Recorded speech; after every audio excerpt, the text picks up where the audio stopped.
Hey folks, it's Brett here. I just wanted to let you know a couple of things about this episode.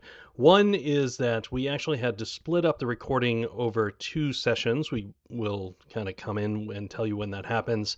So if there's a little bit of discontinuity there, we apologize. The service that we use had a problem, and we had to do it that way. We were able to salvage the original part of the recording, so I'm glad we get that. Particularly because I thought I had some good jokes. And as a very minor point, we recorded the first 20 minutes Friday, and therefore my prediction was actually in advance of a game, and not as you're hearing this after that game. And so just want to say congrats to the world champions. Okay, on with the show.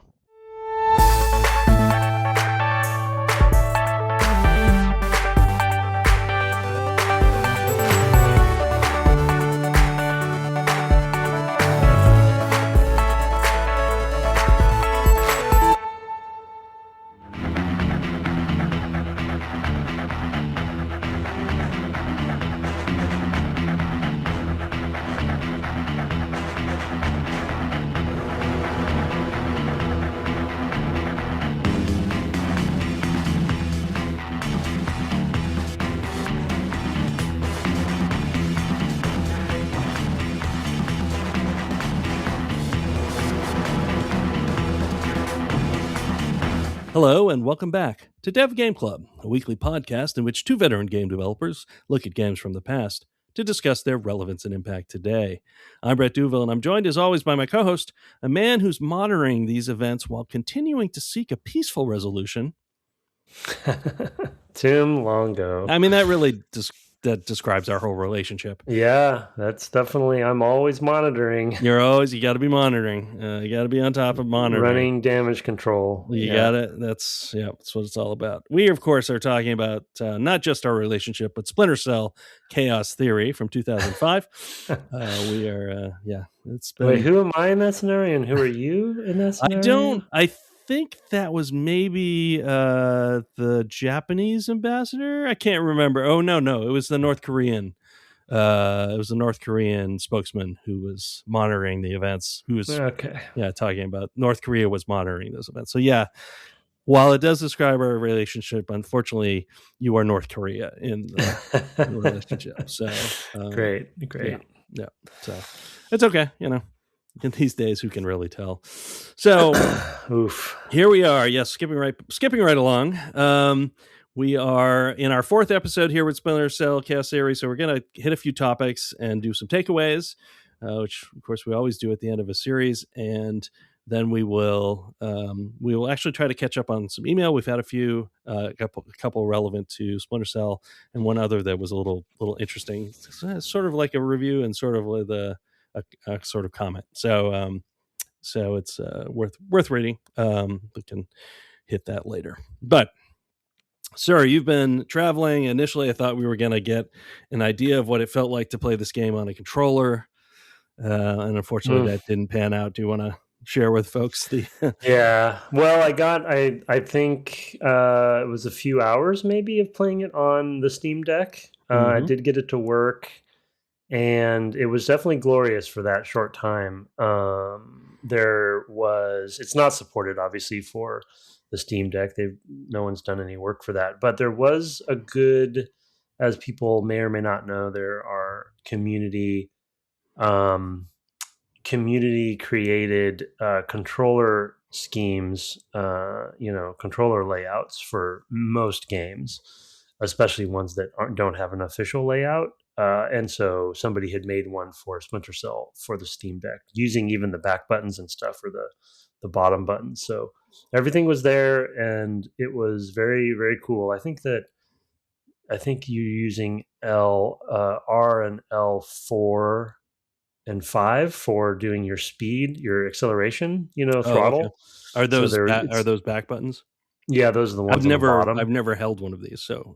Yeah. Well, the Steam controller has them too, I believe. But yeah, it'd be your middle and ring finger, okay. On the bottom. you can use all your fingers. Oh boy, Yeah. it's practically like having a keyboard.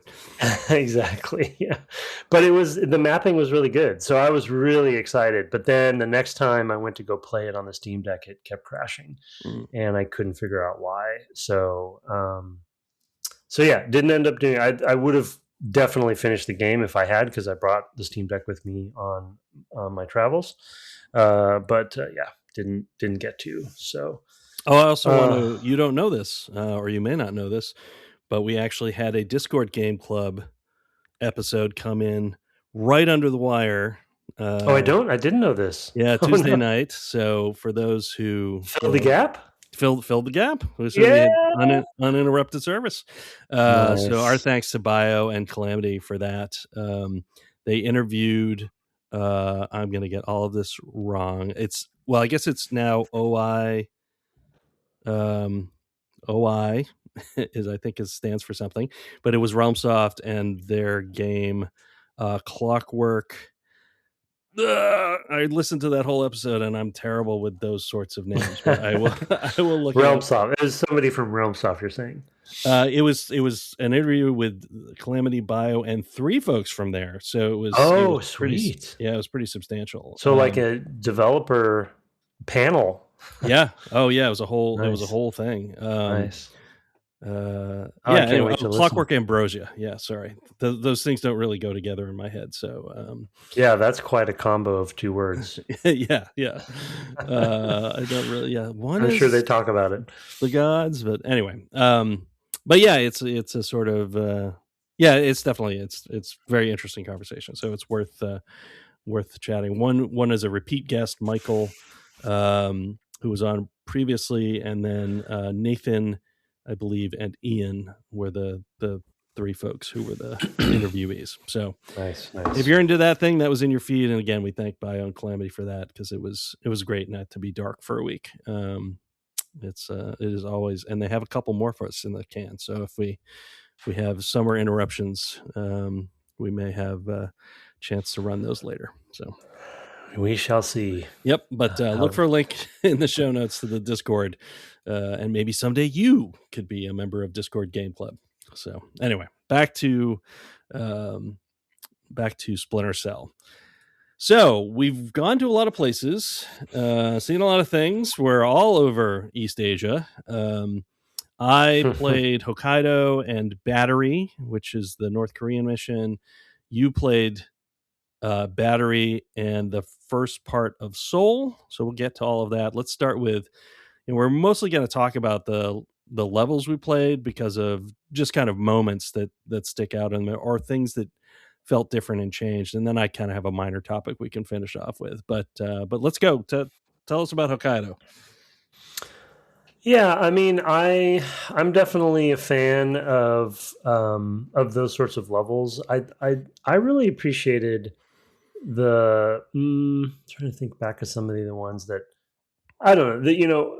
As I've said in previous episodes, as opposed to say Metal Gear, which we compare it to the most, the location hopping is much more akin to Hitman in that way, which is right. which I prefer, and it just allows each level to have its own character and identity and stuff. And we both, I think, didn't really love the Displace, because it was just an office building. Right. It made narrative sense to this be there. This place or that place, who knows?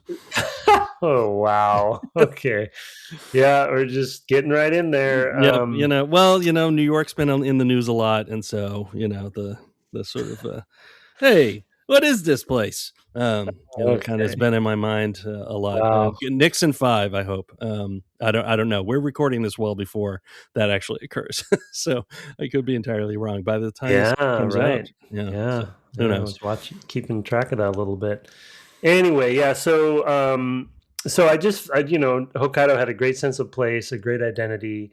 I also, for lack of a better term, it felt like obviously a more intimate level, because it was, living quarters, and there were civilians there that you actually had to make sure you didn't kill. Make sure you didn't. Yeah. So I really felt like I was trespassing. You know what I mean? And you're like in these houses, these homes, and sneaking under the floorboards, and they had the nightingale floor, which is like, I feel like somebody was probably, we need to go to Japan just so we can have those floors. Yeah, because ninjas.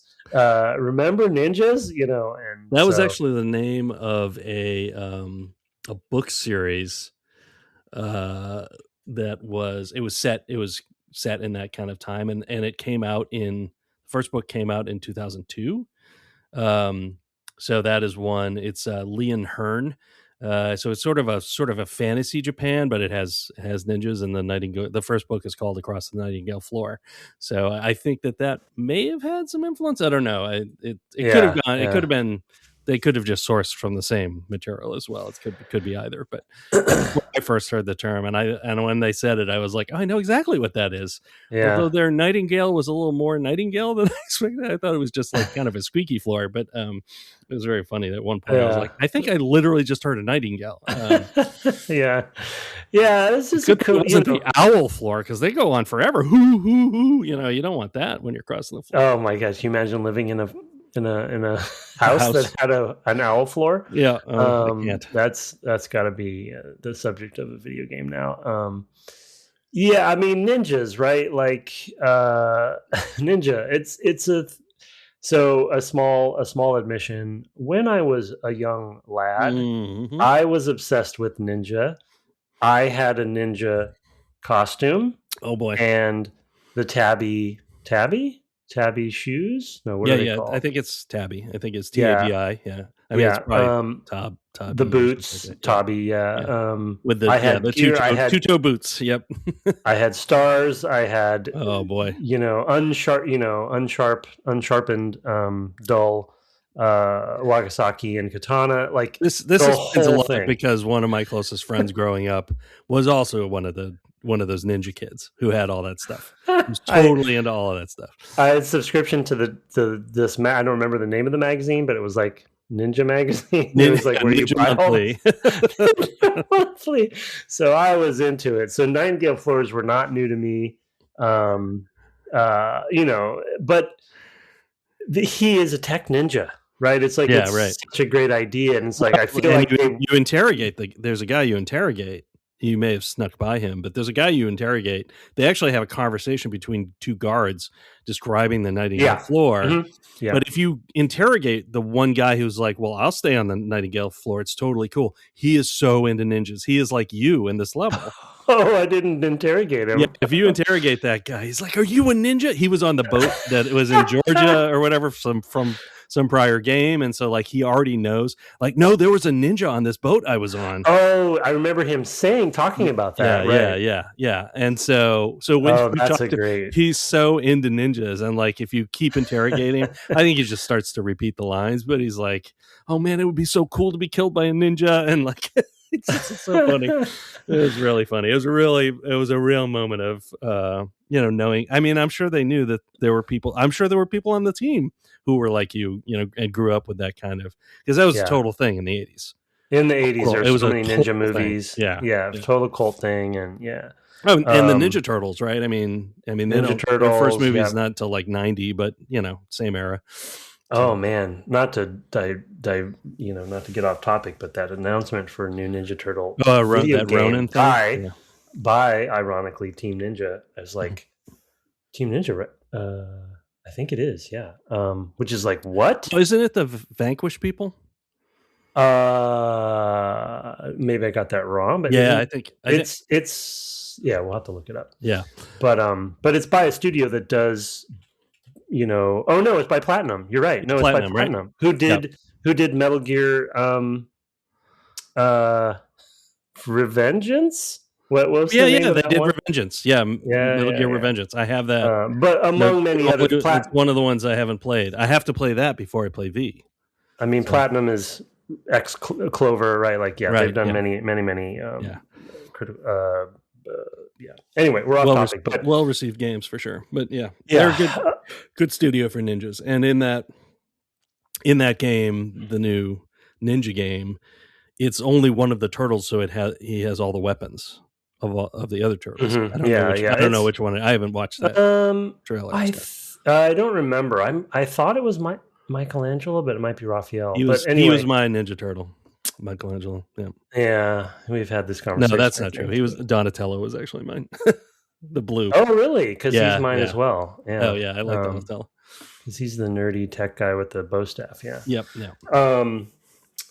Anyway, yeah, the last Ronin, I believe, is based on one of the comic arcs, but Mhm. but anyway, yeah. So it was just the sense of I feel like they wanted to do a mission set in this location just so they could do a Nightingale floor or something. Yeah. But Yeah. it was just a nice one of the benefits, as we've talked about, with having contrasting locations, which we'll talk about in the next mission, which is very different from Hokkaido. Yeah. In the battery mission, and in a good way, in my opinion. Yeah, for sure. They're just, as a tech ninja that you are, that you want to go to these places as a player, and this one was so, yeah, just so it just stood out. Yeah, I love the sort of the contrast of the high tech, displaced personality free environment, and then this like rural. Well, it felt like rural Japan. It said Hokkaido, and that's not particularly rural, I don't think. But no, it is. Hokkaido is I think they say it in the briefing or something. In this game, or no, it's compared to kind of the Alaska of Japan. I've heard. Oh, okay. I don't know if it's. I don't know. I'm not my geography on Japan. Yeah, surprisingly, there's a lot of mountains, a lot of hiking trails, and things, right. Yeah. Well, what I liked was just like you had the sort of traditionally made fences. Of course, you've got the paper walls, more or less, so the sliding doors and great all that shadow stuff. work, because terrific shadows. light, shining through the rice paper walls, or the although you can't shoot through them. Yeah. I was a little bummed by that, because that's how I was going to take out what's his name, Milan Nedic, I think, Nedic, the bad guy, the guy you have to kill in that, the one guy you're allowed to kill in that mission for 100% is that guy. And I was like, cool. Well, I'm right here in the dark. He just walked past me. He went into this room. He's on the phone. I'll just shoot him. I mean, these walls are paper thin, and not so much. I was like, oh no, I set off all these alarms. I was really annoyed. But I get it. I also get it, so that'll relate to a later topic, I think, just as far as like, some of the, it's just an era where gaminess was still, was still definitely appropriate to do. Yeah. So I think the lighting in this level is amazing. I think the art direction is amazing, and audio design's amazing. Yeah. So it's one of my favorite levels for sure. I liked it a lot. I was a little lost. It did get, there are a lot of similarly. Yeah, the rooms are very similar, but also like there's a point at which I'm like, there has to be another area. Where is it? And I'm looking at the map, and fair. I was trying to figure that out. I'm like, and I went all the way back through basically a big donut. Yeah, and I will say I did really appreciate, because this is something we, at Bethesda, we had found that it was, I think, part of a design postmortem on Fallout 3, or maybe just feedback to, to players' responses, was like, and a lot of the mission, the sort of sub levels, the sort of little dungeons, you kind of have to go all the way to the end, and then walk all the way back out. And it was something we really focused on, level design really focused on for Skyrim, was like, no, we want to find ways to, like, when you're done, you can basically drop back down to the start somehow. Like you climb into the start, you unlock a door that gets you to the start, like all these sort of varieties. And this one, I was like, oh, okay, well, if you did it in this order, it actually nicely just drops you out at the beginning and very near the exfil point. And I really appreciated that design, and would actually, I kind of like that. I mean, just because it's like, well, that's the most sensible place to exfil or whatever. But, at the same time, I was like, but I'm also lost, because the rooms are similar, and So we had a bit of a technical glitch last night. We are actually, peek behind the scenes. We are 24 hours out from the first 20 minutes of this recording. So apologies if this doesn't stitch together super well. We're just going to kind of pick up from whatever I was saying, and which was, I think, about level design and kind of looping around and like getting back closer to the exit, and how we learned lessons about that even after this game. In some of the games I worked on, but we're just gonna like leave Hokkaido behind and move straight on to Battery, which is the next level. And I'll throw it over to you because whenever we're talking level design, we should start with you. Okay, yeah, and I'm definitely wrapping my head around what this episode the whole flow. I mean, I'm so glad because there were some good jokes. I'm happy we didn't lose. We didn't lose at all. Yeah. It wasn't as far as we know, it wasn't on us. But it was definitely not on us. Yeah, it was not our fault. So Battery. I mean, I think when we were talking about Hokkaido, I will sneak my way over into the next level, and and the contrast was in my memory was one of the main topics we were hitting there, and that's across the game. I mean, I think, because I haven't played every single Splinter Cell, I don't know if the variety in this game is one of the things that people really loved about it, and why it's still it's the legendary game in the series so far. But for me, as a player's perspective, that variety has been one thing I've loved about the game. And I'll talk about Seoul in a second too, because it continues onward with that. And hoping to finish myself eventually. So we'll see how the ending goes. But yeah, Battery, I think we both liked as well. And going from Hokkaido, which was such an intimate, like we were talking about yesterday, such an intimate space and a pedestrian space, then going to Battery, which is an ultra military, right? Very like covert, hidden. You're in North Korea now. You're in a missile battery, and kind of brutalist, right? I mean, it's all like cement. Oh, the complete opposite. Yeah, very brutalist, very utilitarian. And like a military installation would be when they would build it, right? So it's all cement and multiple levels and deep in the ground, and then you go up to the missile batteries themselves and all this kind of stuff. The entrance is cool. The entry point is cool. The exfil is cool. There's really that you get to go to, because as a reminder, we may or may not have talked about it, but a missile was in the story. A missile was launched from North Korea, and it sunk a cruiser, right? Battleship that was a United States battleship, I think. Yes, it was. But they didn't know exactly where it came from, or if it was intentional, or what was going on. And of course, all of this is being orchestrated behind the scenes to create another, World War III. It feels like every Splinter Cell is about World War III. It's just, does it happen or not? Yeah. And there's one dude, and you have to go to Call of Duty for it to actually happen. So you have to have to switch the scenarios entirely. Right. Well, and then Seoul, I guess it's debatable on whether it has happened in Seoul. But anyway, so you get, there's sort of point of origin there. You get to go to the place where the missile came from, and basically figure out if it came from there or not by overhearing conversations and all this kind of stuff. And then you go to the batteries, the missiles are there, and then there's even a cool moment. And I think the structure of the level is interesting because there is definitely some retreading that's happening, and which is a little of the era, a little bit kind of bread and butter for any level design.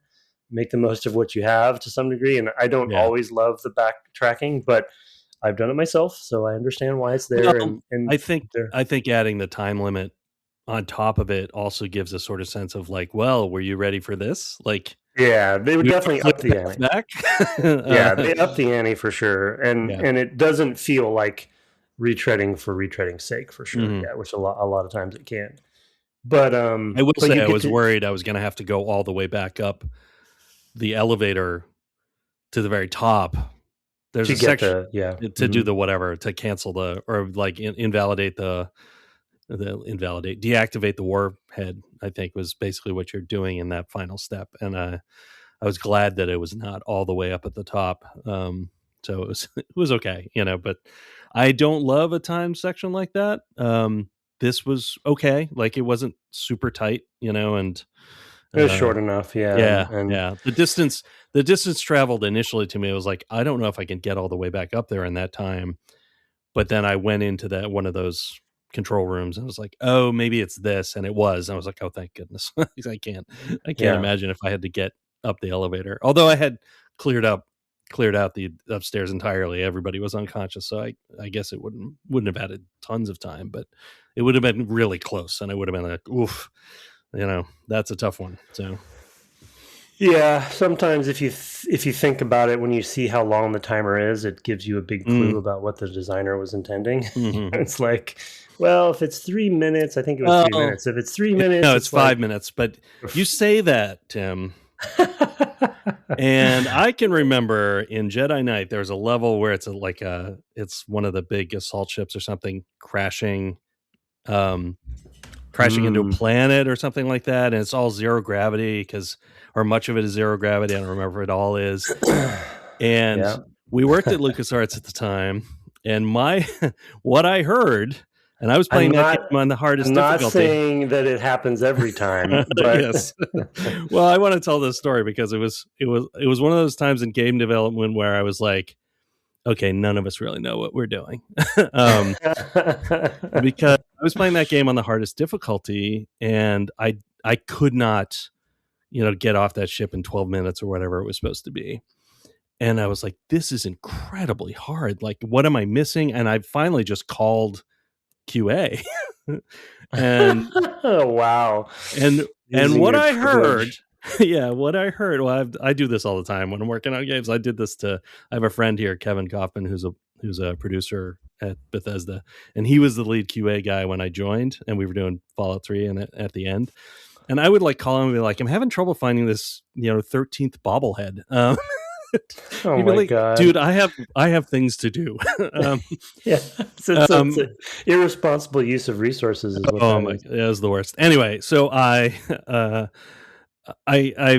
discovered that apparently how they set the time on that level for the hardest difficulty was they took the fastest time somebody in QA could do it and subtracted time, made it harder than the fastest QA person. I'm like, nobody's going to finish this. So the second question I asked was, is there a cheat code to skip this level? And thankfully there was. Okay. That is talk about wall mission. Oh my God. Yeah. I'm pretty sure, not to out them, but that might've been, it was either Matt's level, Matt Tadaishi, we had on the podcast, right, for Dark Forces, or it was Jake Stevens' level. Yeah. So one of the two of them, I think, did that that is an infamous level. Yeah. For sure. Yeah. For Jedi Knight. So, I've been burned before, as fair. Always. Yeah. Well, and I think it was a nice heightened tension. So, if not to deconstruct it too much, but where I was going with that is that you get to go to the missile battery where they shot the missile. Mm-hmm. It's very, just very dark and very brutalist, like you said. There's another missile there too, and you're like, oh, right, exactly. Well, and you get to see the missile. You know where the missile came from, the one that you're investigating, and then you also get to see a missile fired. Yeah.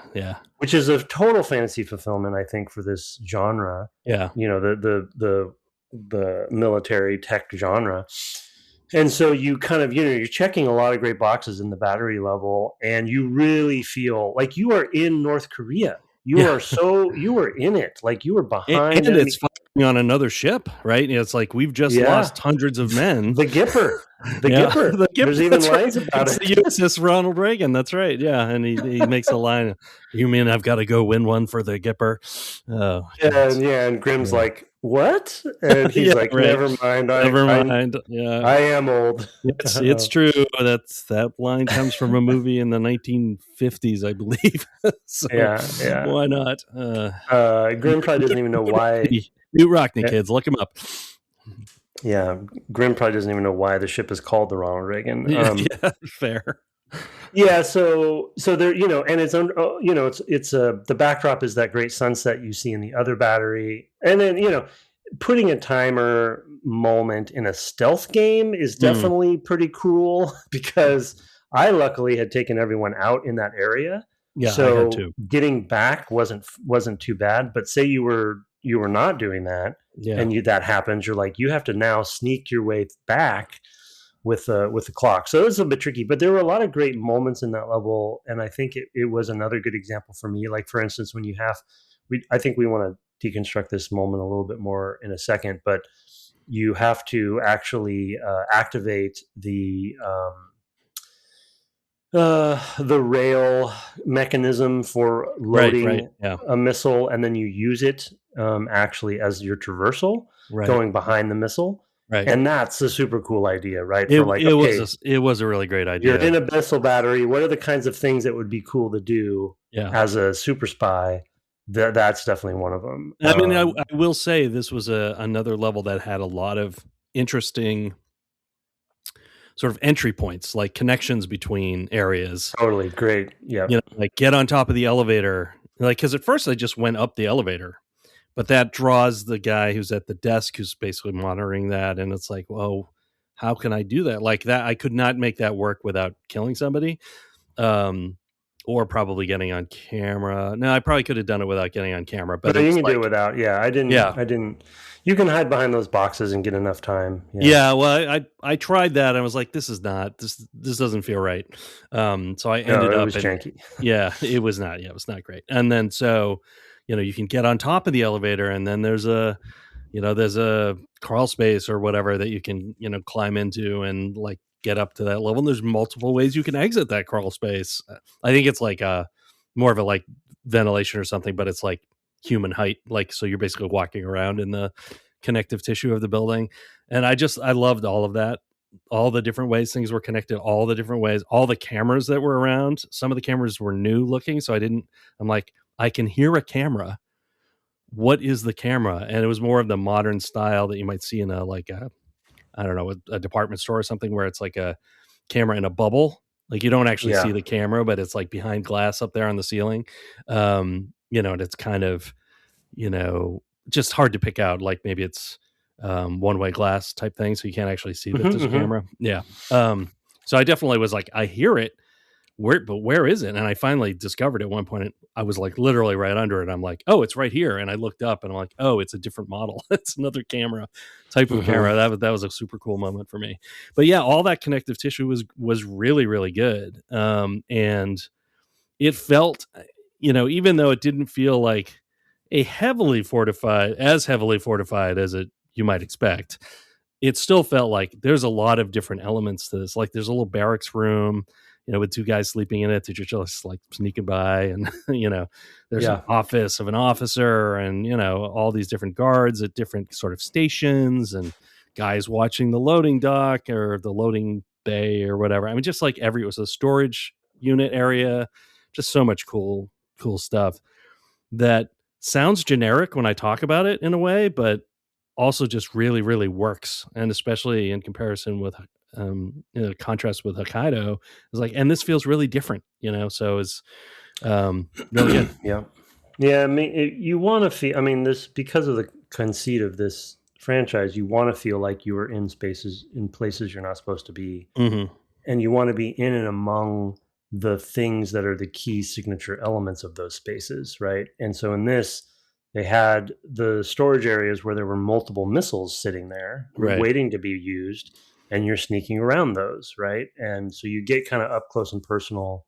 And I just love that you got to go to the launch pad of the missile that was launched, right? Yeah. And deconstruct the mystery about what happened. And then you also find out more about the story in that the North Koreans didn't actually even fire it, right? They were also confused, and it's the hackers and all that kind of stuff is Right, yeah. really what was going on there, which was started in the first mission, right? All of this threads back to those dreaded kernels. Yeah, the massy kernel, the mass kernels they call them. The mass kernels. I say massy, because it's got that E on the end, but yeah, it's super. There's so much, connective tissue with the story as well, so it is like, oh, everything's tying together. You also get some wish fulfillment of like, as a person who's not super nationalistic, aggro, kill them all.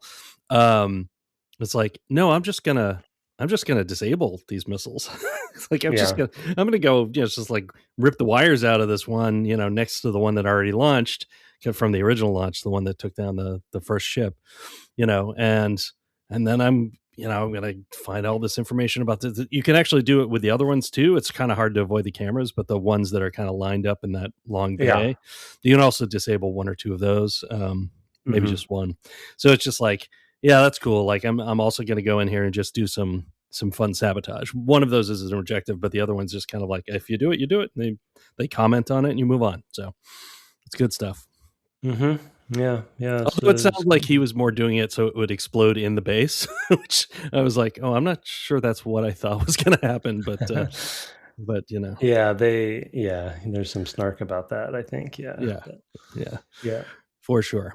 So one thing that was a little rough was, while it was really, really cool, and I definitely had the idea immediately to do it, to climb across the ceiling on that track. In fact, I think they even tell you that. Or no, you can interrogate someone and they're like, well, you would have to go in where the missiles go. Yeah. So I interrogated someone to find out what I needed to do, basically. And he's like, well, the gate will open for the missile, and it's like a separate off the ground opening that you're supposed to walk through this track on. But I went to like basically where the missile was loaded from off of this truck, and I couldn't reach the thing above me. I spent so much time in that room, and I think you did too, of like, what am I like? It looks like I should be able to do this thing. Why can't I do this thing? So it was a room that I spent way more time in than I would have expected. Especially because I had the information, like that it was pretty clear what I was supposed to do, and yet I couldn't do it. And the key was that you actually need to go over, you need to go to the front of the truck and climb up onto the truck's roof and jump up. And I was like, that's not necessary. Like anywhere along here, you know what the player's doing. Anywhere along here is fine. Like, I don't know, cheat your physics or whatever, cheat your normal jump height. Just let us do it because we know what we're supposed to be doing. So that one got to me a little bit because I spent a lot of time going around that room like, maybe I missed a room. I mean, I did find a computer for a secondary objective because I explored, I broadened out my search. I was like, well, maybe I missed something in a prior room and that sort of thing. But it was a little a little frustrating because cool idea, and it just stymied me to actually execute it, even though I knew what to do. Like I wasn't wrong about what to do. So I don't know, a bit of a weird one. That's one of the cases where like the gaminess of like, this is how high people can jump, and like reading the environment in that way, was frustrating because it also won't let you jump to the space that you could go through, even though there are crates nearby that with a running jump, you should be able to jump and grab on. Yeah. So it's just like all the things there. I was like, what is going on? So yeah, it was frustrating. Yeah. And there's a lot of things going to unpack it a little bit on my side. Like there's a lot of things going on there that of that era, we were still, because the fidelity was getting better, and especially for this game, as we talked about, still kind of holds up in a lot of ways. There were pitfalls that I think we still make them today, but I still think, we didn't know about them as much then. And, they did have a flashing red light up there in that tunnel. So it seemed like they were pointing you in that direction. As soon as you come in the room, you can see that light. So you're like, okay, that's probably where I'm going. Yeah. And I didn't do the interrogation, but it's a little bit frustrating to me that was an interrogation because not everyone's going to get that interrogation. Right.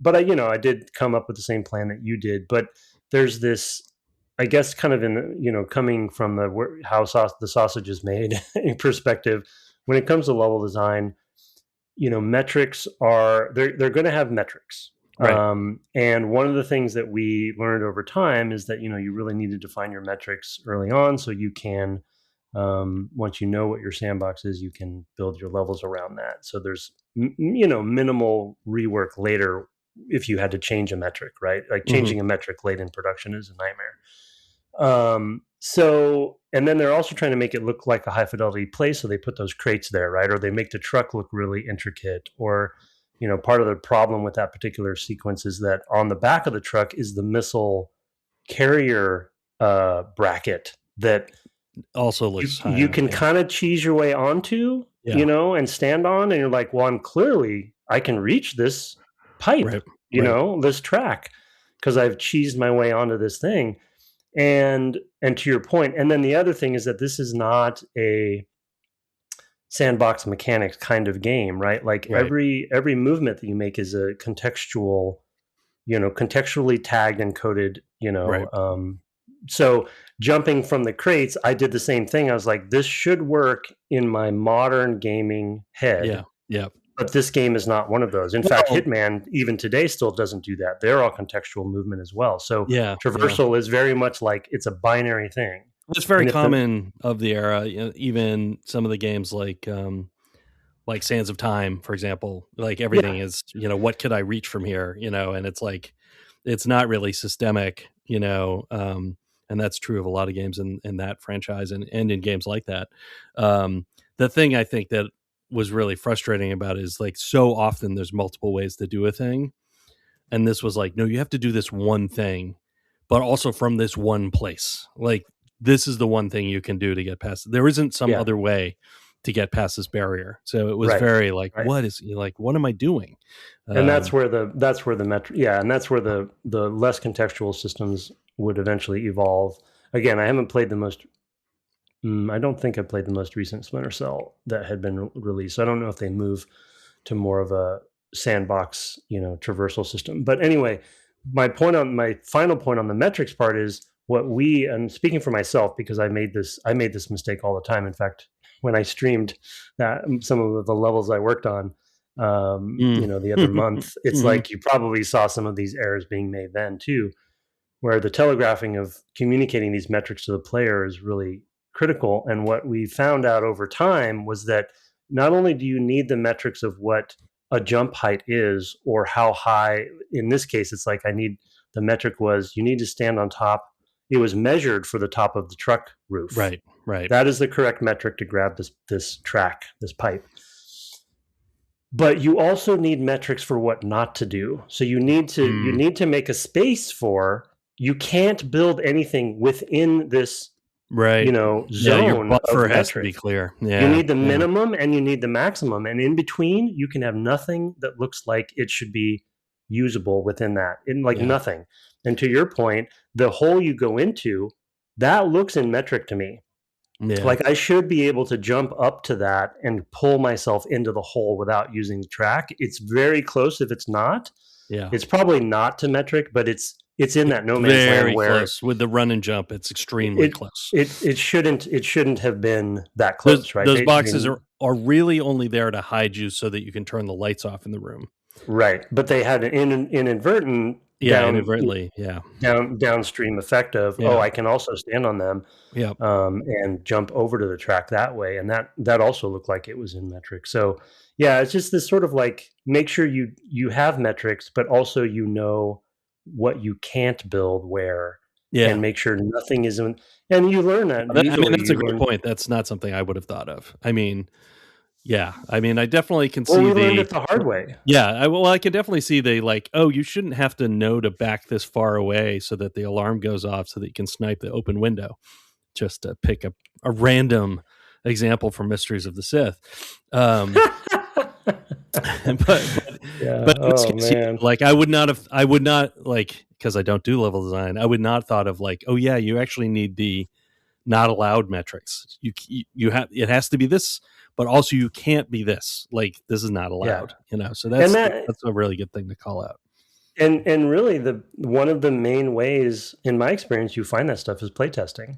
Right. When you see people struggle the way we struggled, we both did the same things and struggled in the same ways. So that at least 50% of the players who played this in a playtesting sense, depending on how much playtesting they did. Right. And by playtesting, to remind everybody when we talk about that, we're not talking about QA.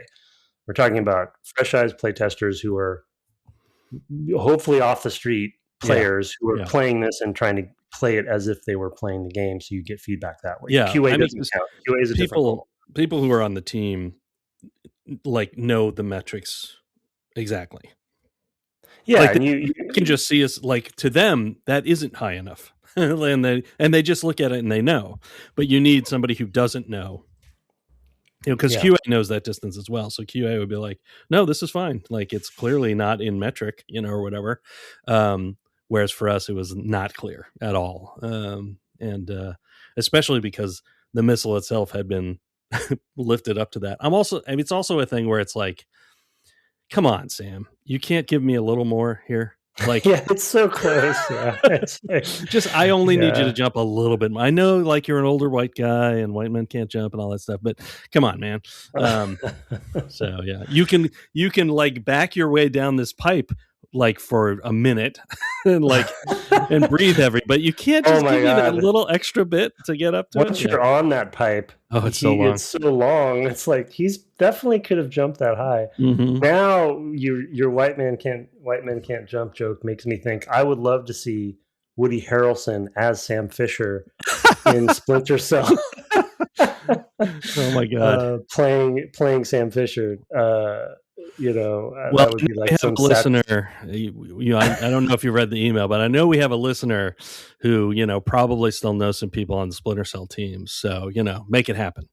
Oh, right. Yes, we need to discuss that later. I haven't read that mail yet, but I know. Yeah, I read and replied, but basically on our behalf. Okay, we're at like, I don't know, almost 50 minutes. So let's move on to Seoul. Yeah, I'll do it really I quick. don't think we're going to get to email because we've got to do takeaways as well. So we'll catch up on email next time. Yeah, I have a feeling we're not fully done with not as far as we're not going to play more, but I think we are not done with Splinter Cell entirely, if you know what I mean. So, I think we can do the email later, I guess, if you want to. For sure. Yeah. I still really would love to try some sort of multiplayer, but there's no time limit on that. We can I think. Right, no, we might be able to do it when I'm back. So offline, we can do it. We can do it in between other game episodes. So anyway, it's just going to be on your channel. So the fact that it's not directly associated and in the window of this. I mean, some people listen sometime afterwards. So as one of our emails actually says, it's like, oh, I've been going and playing through some, listening to some older episodes, and I have this observation. And they're like, oh yeah, that's cool. That's from like 4 years ago, and that other one is from like 7 years ago or whatever. So it's like, okay. Well, you won't know what that email is today. Yeah, not today. Sorry, not today. So Seoul, I won't take long because I won't go details into any details. But a couple interesting things about it. One, it continues the contrast and I think the fantasy fulfillment. So I don't know if they officially say it's World War III, but a war does eventually break out after the battery events, and North Korea does choose to finally invade South Korea. It's actually part of the information you get towards the end of that mission that they, or actually, no, there's a guy you can interrogate, like a colonel or something, who's the head of the base. And if you interrogate him, he actually gives you the strength of their forces, and it's like 3 times what, I forget his name, but the guy, Lambert, I think is his name. And Lambert's like, whoa, those numbers are 3 times what we expect, are like our worst estimation are. So it's clear that the North Koreans are actually ready to assault South Korea. Yeah. From that discussion in the battery mission, if you interrogate that person. So, which is another thing I like, is like there's additional story, if you go and get it, I love that stuff. Cool.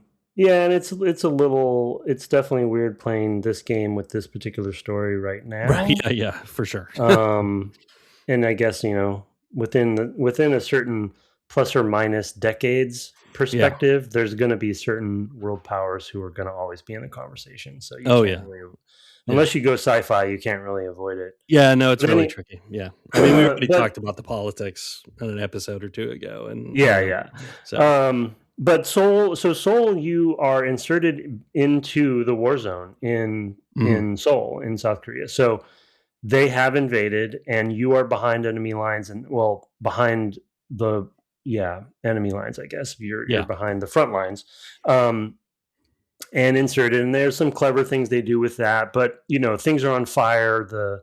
The ambient audio is selling the sense of a war around you. You're still in the scale and scope of traditional of the rest of the levels. So the levels are still, the hallways are, the hallways and stuff. There are some spaces where you have to, where if you don't jump right, you will fall to your death, so they give you a sense of, oh, I'm up pretty high. Right. They've done that before. But so you're in a city, right? You're in a like city. the Displaced one is like that as well. Yeah. And for listeners who haven't played, basically what's happened is, which strains credulity a little bit, is that your handlers have basically had the South Korean army, bolstered by the American army, pull back in Seoul to leave you in a building which the North Koreans will pass by in order to pursue the South Koreans and the American forces, leaving you behind enemy lines. Just to be clear, like, I don't think that's a thing that happens. I mean, keep in mind, we don't know that. We got Sam into North Korea. But we have to do this thing where we allow 20,000 troops or whatever to like retreat in order to allow one man to be it's in his but it's cover. It's another form of cover. The one defense, I get it. In defense, though, in its defense, as a fantasy fulfillment and a video game, yes, the fact that much effort goes into this one dude getting put behind enemy lines, you feel like a bad A, like a. It's like he's a ninja, Tim. He's a ninja. He's a white military tech ninja. Yeah. And so that mission is really, again, the battery mission is very quiet, right? And very like, you're not supposed to be here. And it's amazing that you're there because you're so in deep. And this is the complete opposite of Hokkaido and the battery. You're now in a war zone. There's fire. There's things, electrical hazards because electrical lines are down. Our buildings have been shot up or whatever, or bombed. And, and it's the infrastructure is imperiled. It's a very cool juxtaposition to everything else. And then a weird thing happens. There's actually a to be continued moment in the middle of the mission. Essentially, the flow of it is just like the mission ended. So it's actually, the first part of Seoul is pretty short, and you get into this elevator, and I think you go up to the roof, and you get it's very Metal Gear in that way. It's like you get the to be continued, and they play a CGI high res CG cutscene of this plane. I won't go into the details, and it gets shot down, and then you continue the mission. And they haven't done that at all in any other mission, which I kind of now wish they had done that more often. But it was a cool moment, and it's like basically they're just setting up that Seoul, as far as your goals are concerned, has completely changed because you have to now go rescue the information from this crashed plane. Yeah, I was going to say, it seems like an escalation of their dynamic objectives. Like every mission we've been in up to this something's point, happened. It's had a thing in the middle where it's like, we didn't plan for this, but a lot of it, is secondary objectives. But sometimes it's like, that guy got killed. We'll try to get the guy who killed him, and you can't. Or oh my god, they shot a missile like in Battery or whatever. So there have even been major story beats. Sometimes it's just like, you're on the ship and look at that, there's a manifest or whatever, find 5 of them, and it's like, okay, that's cool, but that is new. Like, or we didn't expect that this room would be shut off on the ship. That is your path, to whatever. You're going to have to find a way to drain that chamber. There's always these like, conditions on the ground thing, but this is like a step above where they're like, okay, well, now we're getting towards the end of the game. Let's make a really big dynamic objective change, which seems really cool. It makes me like think, oh man, I wish I had more time to play that because I'm leaving shortly, so I will not. But maybe when I get back. It's it's very cool. It's an escalation, and it's also a surprise because they hadn't. I might sound like I'm being critical because it hadn't happened before, but I think they probably also wanted it to be a surprise, right? Of like, what? What's going on? I thought because they give you the sense that you have accomplished your goal, because you do accomplish the goal, which is uploading the data to the airplane Oh, The airplane is flying over you, and then it is they shoot it down, and it's like, oh no! right. Exactly. You're like, we did it, which is already a cool thing because they're doing a mid-air. Not to bring in the Star Wars of it all, but isn't that basically what happens at the end of Rogue One?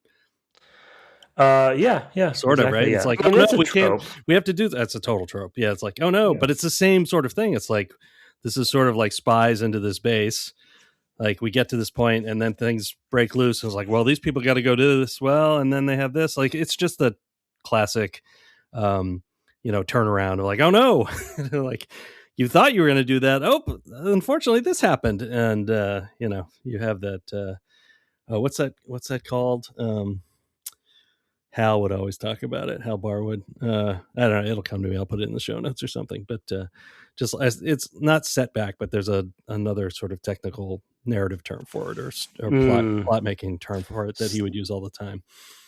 Not the second act twist. No. This was more like, it'll come to me. But it's not. It's more of a negative connotation, but moving the goalpost is also sure, call it, but that's not it, but there is a specific Hal would know. So it's just a nice surprise, and it ups the ante, and it feels like a war zone, and it also was even just a cool concept of uploading data dynamically to a jet flying over, right? It's like that in and of itself as a thing, uncapturable information that couldn't be captured. It's in the briefing. So it's not broadcast. It's point to point. I'm like, that's still a that's still there is still information traveling. They needed to get into Bluetooth range. That's right. They needed to pair Sam with the plane. There's something going on in his tripartite goggles. They had to pair him with the plane. I can just imagine if you were in a commercial jetliner, and like suddenly you hear all this spy stuff because some spy on the ground's headset is connected to the plane's Wi-Fi. The other thing I'll mention is that they introduced drones in that level. In the level, the second part of the level, somewhere in there, they introduced drones. So unmanned, right? Sure, combatants, which for the time was not as common for military games. Now it's everywhere, but well, in games and in life. So right. So that's a whole thing. I just had one other tiny topic, and then we'll go to takeaways, and that was so I actually 100%ed another level and got very close on a third level. I did 100% on Hokkaido. The fun thing about that was one of the secondary objectives was to check out the license plates of the vehicles kind of in the yard that you kind of pass through at the beginning of the mission. And one of them's easy enough to get up to and scan. It's in dark and all, but the other one is actually blocked by a dude who's leaning up against the car, and you can't get to him. You could there's probably a way to knock him out. Somebody has said you can use the sticky camera to knock somebody out. But I don't typically do that. I just go in and do the choke out from behind, but you can't get that close to that guy because he's backed up against a plane. If you get close enough from either direction, he sees you. And I'm like, did you really quick? Did you ever use the whistle? Oh, I forgot you can whistle. Well, I forgot all the time, but it goes back to last episode. That's probably another way you could do it. Yeah. Or one of our topics from last episode was just there's almost too many things you can do in the game. Yeah, actually, that's one of my takeaways is something to do with that. So I just at a certain point I'm like, well, I've tried this a few different ways. I don't know what to do about it, so I'm just going to move on, and I can always come back, because that is another thing about the levels is you can just retraverse at any point backwards. There's almost never a ramp where it's you can't go back from here, which I also kind of like about the levels. There's you can do things in multiple ways. You can also just if you didn't figure something out, but you have an idea, you can go back. I mean, I actually did that in Battery at one point. I don't remember why. So things like that. So the cool thing about that was when at the end I was dumped out back to that space, that guy had moved because the guy had just run through to escape to his helicopter. And he was basically there trying to cover his retreat, but he had moved into a different position And I just basically like snuck up behind the car, and now that guy couldn't see me anymore. I just like took the information right then, which was very out of order. It felt very strange. I think you probably were supposed to do something like do the whistle. Never even occurred to me. But I got to get it that way, and I was like, okay, that was cool. The other one that I got very close on, I got 95% on battery. And this was one where at the end I was like, why did I only get 95%? I've done everything. Then I go to the stats screen, and it's one of the stats is bodies found. And in that office I mentioned where there's the colonel or whatever, the guys who's the head of this base, he's on his computer. I've knocked out all the guys in the room next to him, and he's like surrounded by lights. Like there's no way. I mean, I definitely tried, like, well, what if I shoot at this fluorescent light? Okay, well, he gets up, but then he knows somebody's there because he hears all this noise from the gun, from the bullet hitting right above his head.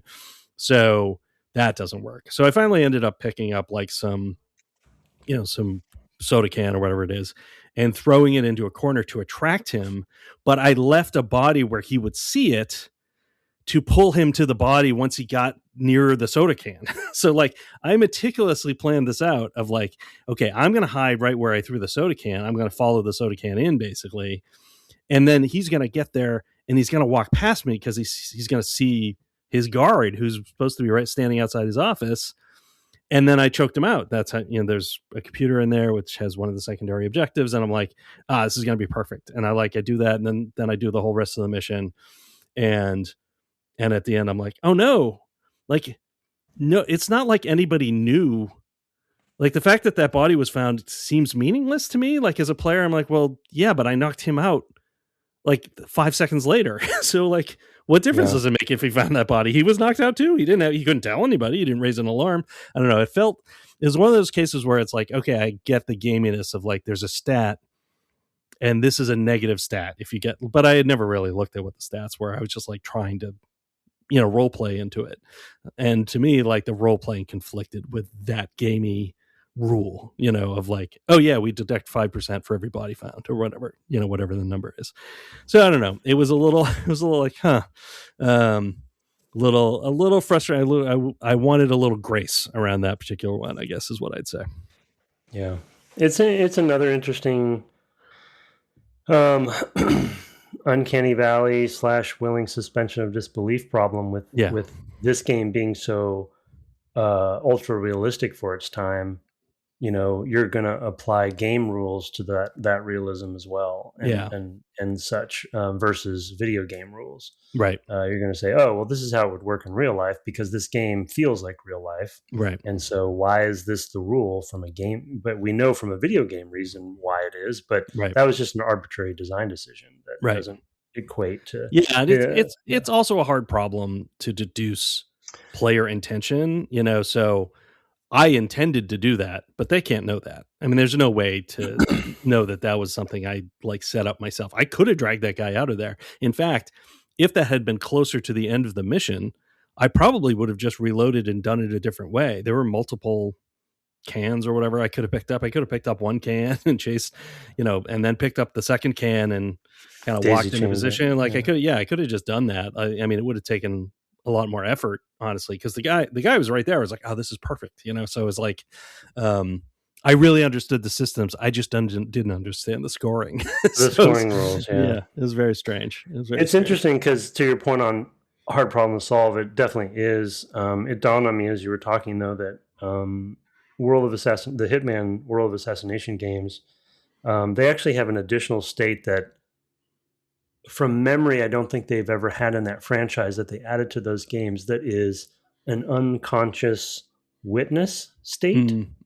So if somebody witnessed something that impacts, everything from your score to mainly your score, to be honest, or like silent assassin status or something, they are like in an orange state, even if you've knocked them out.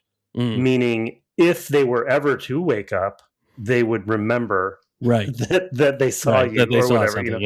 Yeah. So that was their solution of like, okay, they've been knocked out, but we added in this additional state that what did they see before they got knocked out? Did they just get knocked out from behind? Them up, they'll be like, no, sound the alarms, because exactly. I saw a guy, Yeah, that's cool. I mean, that is another way to sort of, I mean, that's that's games and conversation right there. It's like, oh, there's this problem with other, games of this type, or even other Hitman games, who knows, where this is too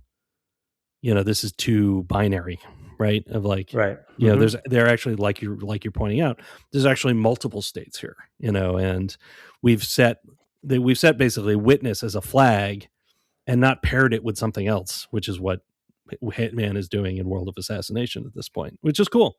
That's cool. That's a lot. That's a way to think about a lot of things. Is like, actually, these variables that are really just off or on are actually interlinked, and you should really think of it as, in the case of 2, as 4 states, and if it were 3, it's 8 states, and you might want to combine them in that way. So that's another cool insight. That see, you should be a designer. Well, I didn't design that, but I noticed it, and and then the UI design in that particular case that they also added in for that additional state is those unconscious bodies are outlined in orange versus red or white or whatever. So even from a distance, you might want to hide this body. You're like, okay, this person cannot be found by somebody else, because if they are woken up, which is a thing, right? Then they will be in an alert state. So it's like, okay, this is orange. Be cautious with this body, right? Versus like somebody who's white or red. I guess red is that they're dead, so that doesn't matter. But I don't remember. I'm blanking on the colors, but because they have a vision mode that allows you to see all of this. Oh yeah, that's cool. That's cool. Yeah. So you actually know right away as well. You can look and turn that mode on, and you're like, okay, there's an orange guy. Okay, there's a red. There's a white. Yeah. Got it. Cool. All right. Well, let us now, as I teased mid-episode, I guess, again, turn to our takeaways. And as is customary, sir, we will go to you first. Yeah, it's an obvious one that I mentioned multiple times. And to be honest, it's one I mentioned a lot of games that we've played, because it's one of my favorite things. And it's just another reminder of the importance of layering simple player options and tools upon each other. The layering effect. And, any of the immersive sims we've played does this well. This game is near immersive sim level, I think, in a lot of ways. For sure. And we do it, from just our day-to-day life. It's one of my favorite things to do as well in games. And so I just really appreciate it. And I think I'd always heard that this particular Splinter Cell was, sort of the apex of that mentality. And unfortunately, as the production value goes up for the franchise, my memory of Blacklist and stuff, it's like it's becoming more and more cinematic and movie like. So I think the tolerance for simulation goes down for the publishers when you know what I mean. We talked about this probably with Clinton and Far Cry, because Far Cry 6 versus Far Cry 2 are pretty different games, even though they have some similar DNA. Right.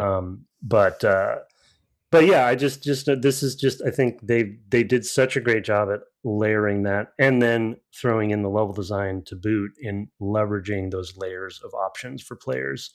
And it's generally room by room for this game because of its scale and scope, of course. Yeah. But and they don't, like we talked about with the missile, section, they don't always work out. But if we'd played the way that they had intended it, that one is much more of a binary one. But you gave some examples too of different options, like the elevator or whatever. But just, there's so many tools, there's so many cool gadgets, there's so many options that was the layering of that is, I think, really like masterclass in this game. Yeah, before I chime in on my first one, which is kind of in agreement and one disagreement on that, I do want to let people know that if they want to hear more about Tim's favorite things, especially in context of spy games, hunt down my YouTube channel. There's a little something for you there. Okay. Yeah. Yep.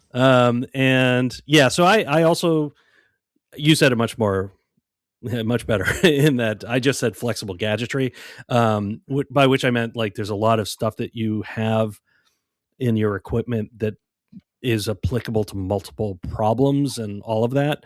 But so I would echo all of what you've said about the sort of systems and being able to use things in different ways and things like that.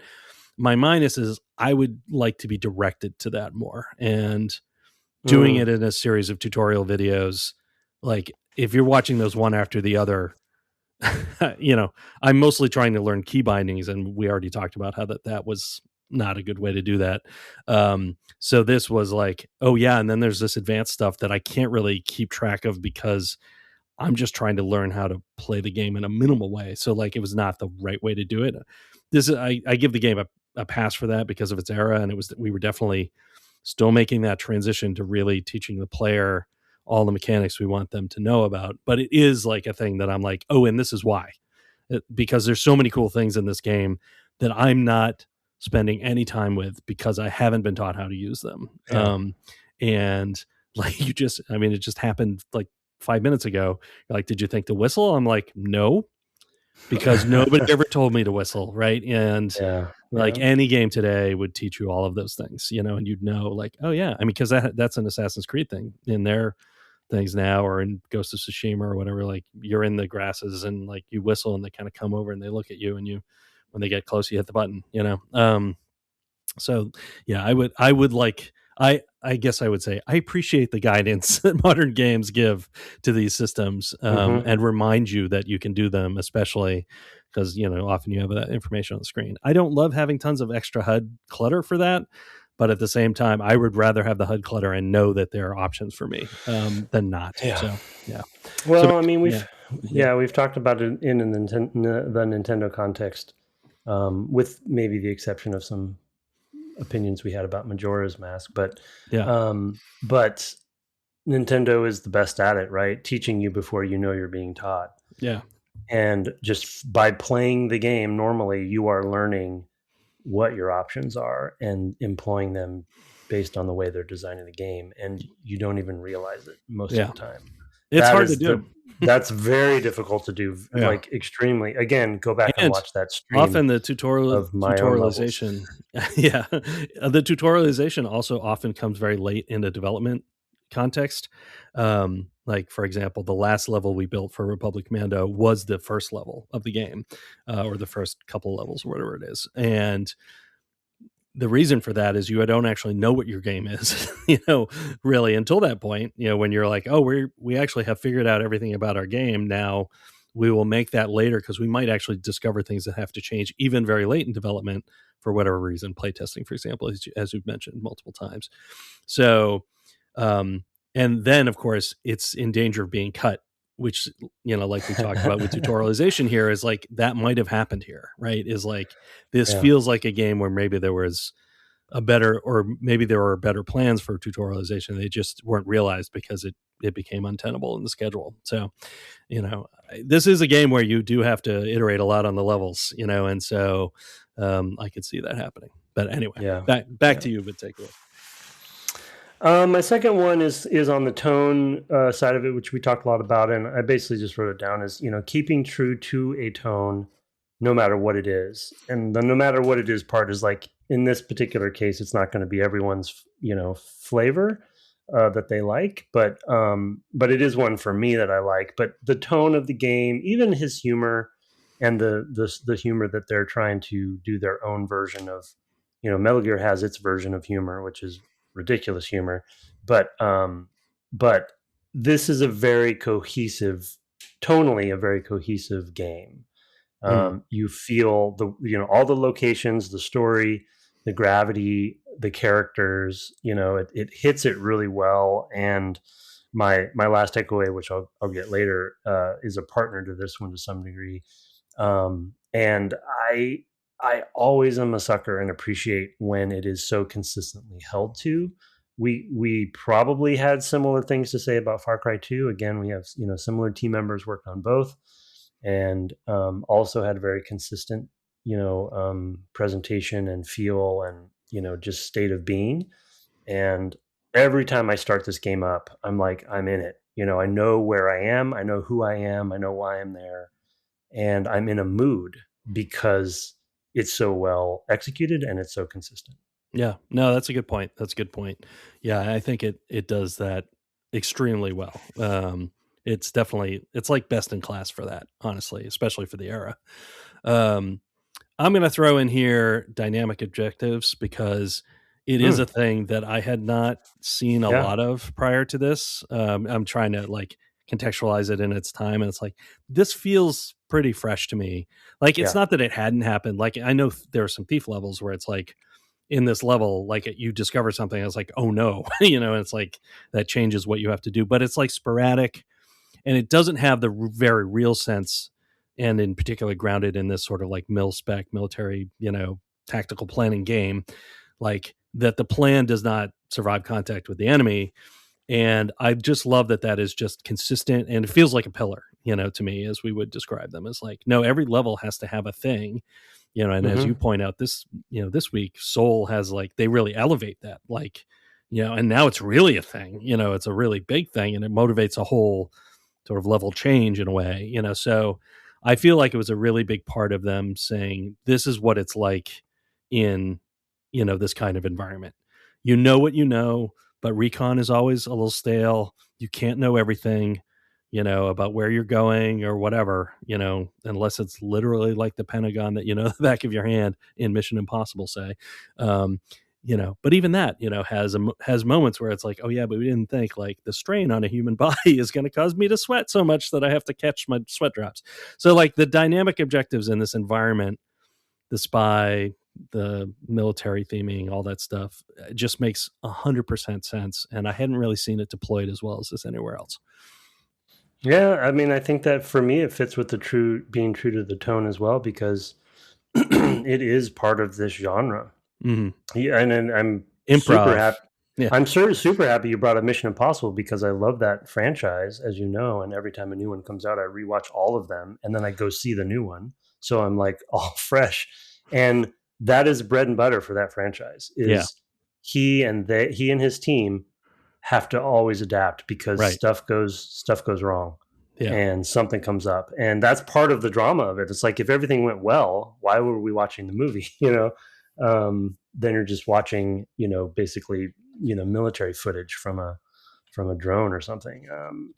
So yeah, that's a totally good point. And to put that into the objective design and into the flow of the game is a big revelation, especially for that era, because it really does fit well. I'm wondering, I don't know if we'll ever get to ask, but I'm interested to know if that came in because they were feeling from the previous games, or at least the first game, that there was something missing, when everything was static, the objectives were always static. And maybe that was a revelation. They're like, you know what?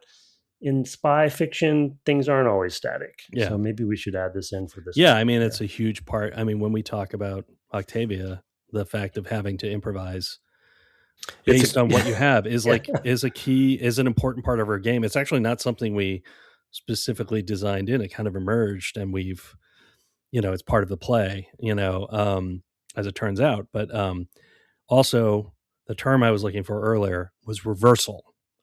We're constantly having reversals. Yeah. So anyway.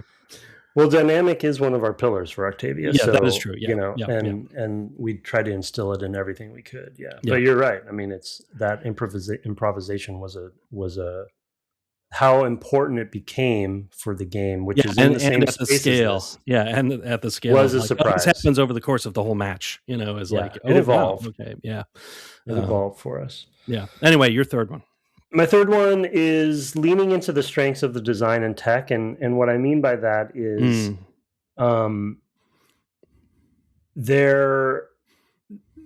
we've talked about this maybe in the first couple episodes, but this game was known to be visually stunning, and using interesting technology and using the engine in interesting ways. And then it was also put on a pedestal for the platforms, especially Xbox, to say, hey, if you want to play a cool looking and designed and artistically designed game on Xbox, you should play this game. Right. But to go further with that, not making spaces super big, making spaces that only have a few enemies, leaning into what your limitations are, but also making them your strengths, which oftentimes is not the case. It's like, oh, well, this, it takes discipline, right? To make good gameplay out of just one room, and then only having two enemies in it.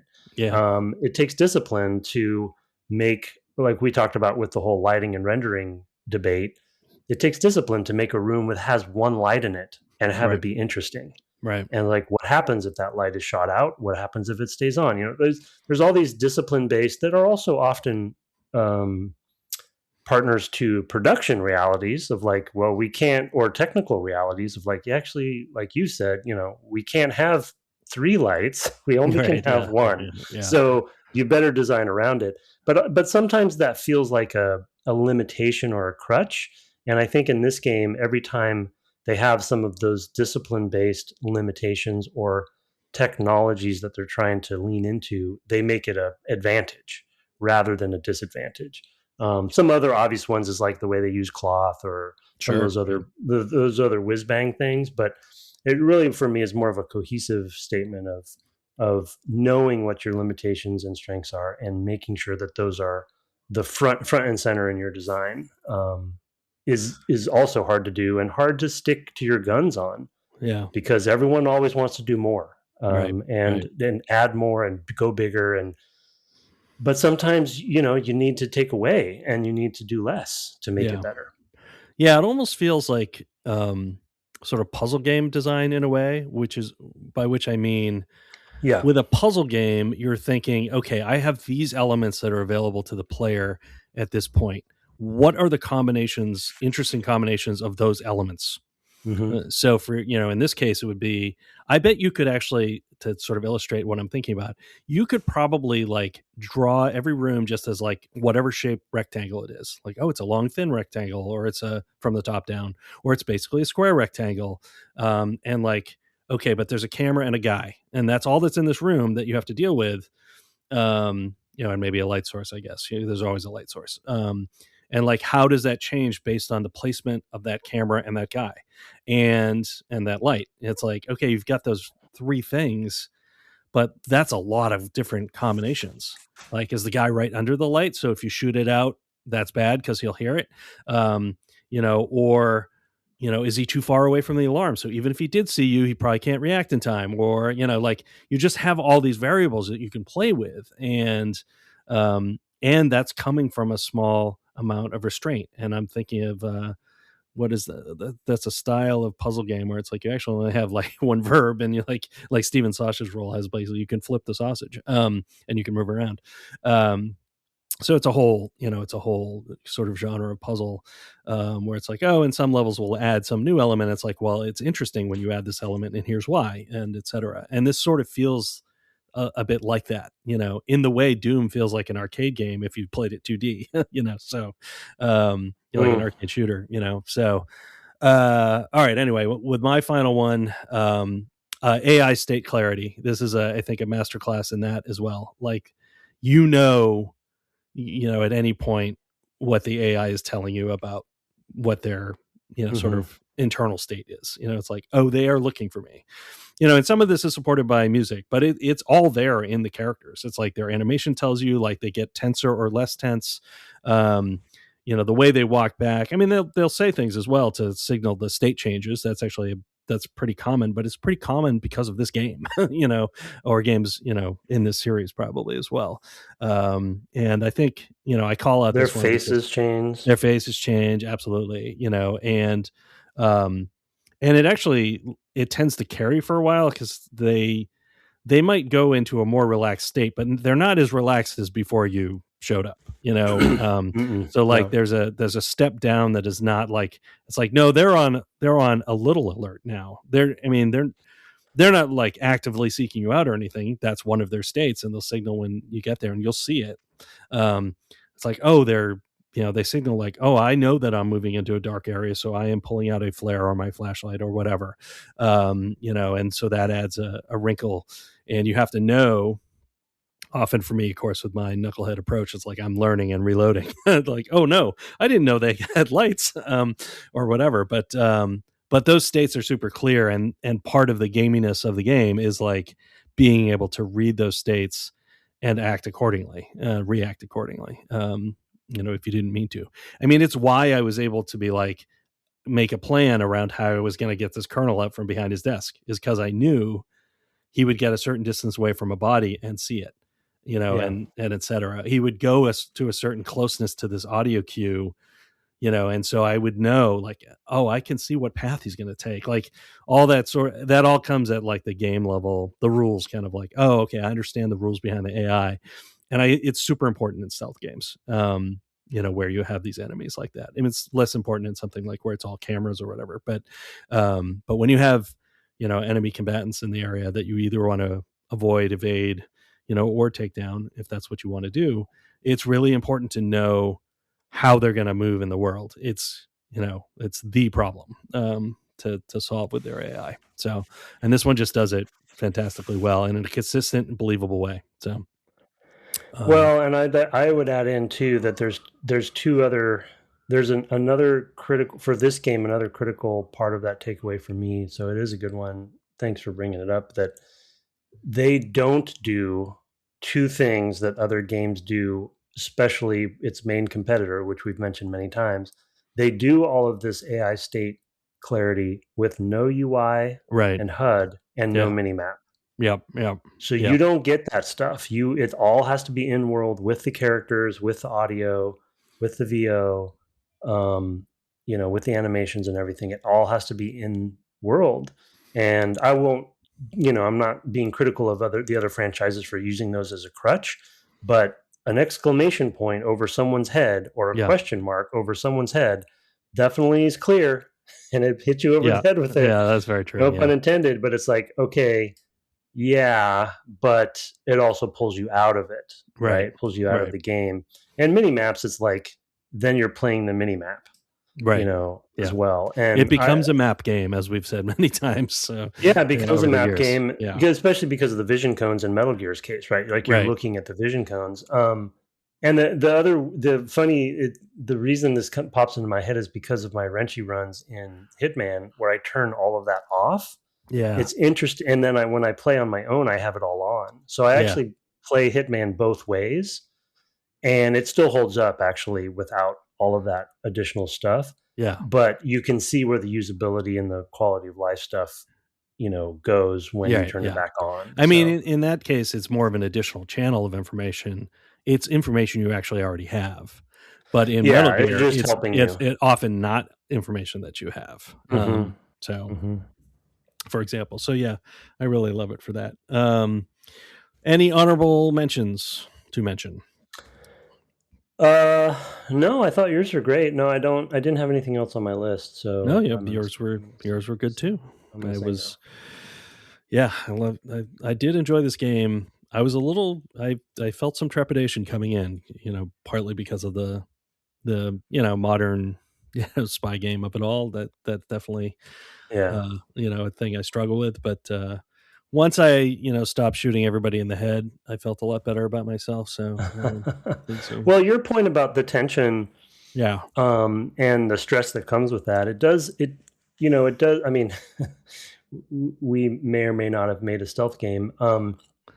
There, as a genre, it does limit its exposure because of that tension. It isn't a game for a lot of people. It isn't a game, just like in your case, where you're going to play many missions in a row because it's just too much. Yeah. I mean, I played this game in the kind of amount of time that I played Alien Isolation. It's like, okay, I can only play for a little while. Talk about, exactly. I mean, it's very heightened in a very different way with that horror game, but it's a very similar feeling to me. Like afterwards of like, okay, I need to not play that. I need to just kind of chill for a bit. Like I'm just going to go lie down on the couch. I'm going to pop a book in my hands, etc. So definitely has that feeling. Anyway.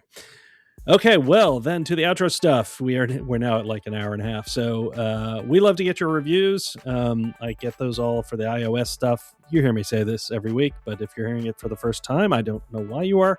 But if we don't read your review online or on the air, rather, please email it to us and your questions at devgameclub@gmail.com.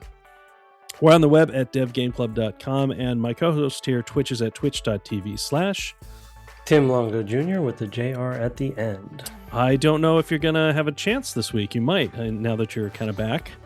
Yeah, I don't know yet. I'm not going to commit. Okay. But if I do, we won't. You're going to be gone, so we won't be doing Splinter Cell multiplayer. But Separate from that, I am probably, when I get back to it, going to continue playing the original Hitman, which has cool. been, it's been a blast to go back all the way back Wow. and start to see. I just had forgotten that literally in the first 5 minutes of the game, you put on a costume, an outfit, of and course escape that way. And I was like, wow, okay, I forgot they had this from the beginning. Yeah, you know, it's their big key mechanic, I think, that distinguished them, and it's been a hallmark of the series ever since. Well, if you want to see him dressing up like that, you can either follow him there on Twitch, or you can check it out. He'll make an announcement in our fan run Discord. There's a link for that in the show notes. Our intro and outro music was written and performed by the immortal Kirk Hamilton, commissioned by friend of the cast Aaron Evers, and our logo, our Discord, merch store, lots of things, with help from other mods, is by Mark Garcia. Have fun claiming you didn't intentionally launch those missiles this week, and good night. Good night.